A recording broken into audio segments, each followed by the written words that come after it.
मेरी कविता मां के न रहने पर भीतर से पड़ी हुई थाप की कविता है। वाह वाह वाह। आप जितनी देर मेरे साथ हंसे, आपने ठहाके लगाए, आपका बहुत बहुत शुक्रिया। लेकिन इस कविता को सुन के अगर आपकी पलकों की कोर कहीं भीग जाए, मैं आपके दिल की धरती पे संवेदनाओं को अगर छूने में कामयाब हूं तो बताना।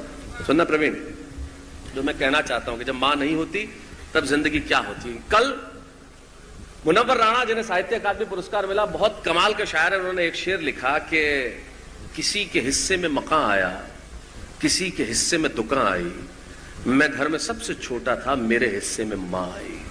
तो मैं उस मां पे सुनाना चाहता हूं।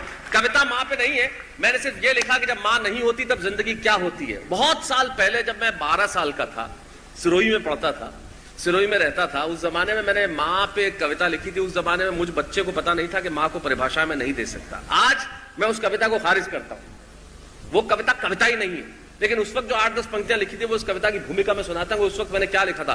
12 वर्ष की उम्र में मैंने लिखा था कि हम एक शब्द है तो वह पूरी भाषा है, हम एक शब्द है तो वह पूरी भाषा है, हम कुंठित है तो वह एक अभिलाषा है।